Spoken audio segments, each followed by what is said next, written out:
So foundational jobs, absolutely, and that's what we provide is foundational jobs through the businesses that are represented here today. And that's, as we've talked about, foundational jobs are jobs that support family, support life, jobs that make stuff, that something physical, tangible.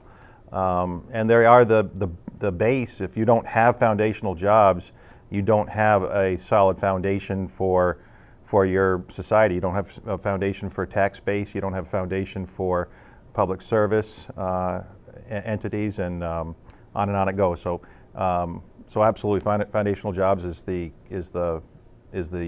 most important piece of the economic train, and we're represented right here. One of the key things with the foundational jobs I think we find is that the products that we're manufacturing, a small percentage of those products actually stay in the state of Maine, but the bulk of what we do produce is shipped out of the state of Maine throughout the country, and in many cases exported outside of the country. So the products that we're selling are generating new revenue that are coming back into the state of Maine, and that maybe is one of the largest differences between what we're doing, bringing new revenue into the state of Maine, versus a lot of the key service jobs and jobs that provide opportunities for some of the people that live here. But a lot of the service jobs are utilizing money that's already in the state of Maine and not necessarily growing the pie, so to speak, to strengthen the economy. So guess how we become financially strong? We have a strong base of foundational jobs. Okay, so I think that's the consensus that we should be able to get to easily. Now, how do we support? There's two ways to grow foundational jobs. One is grow the current industry that's here, and the other one is to bring new ones in.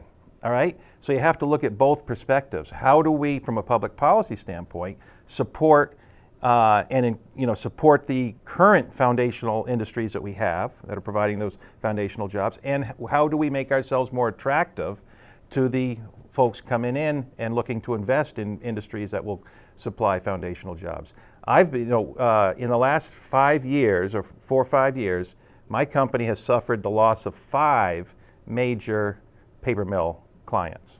Okay, huge challenge for our business.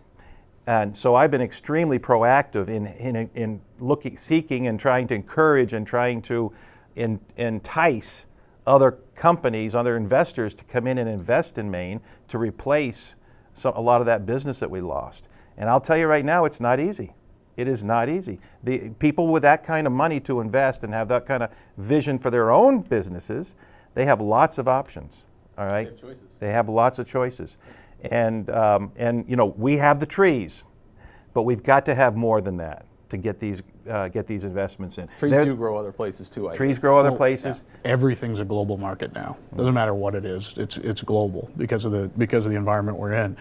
And the competitiveness of the state of Maine versus other parts of the world and other parts of the country is bad. Now, why is it bad? Well, taxes are too high, insurance costs are too high. It all boils down to those competitive factors that we have to compare to other parts of the country, other parts of the world. When we're paying electrical costs that are twice what they are in the southern states, that's a big competitive disadvantage for energy-intensive companies.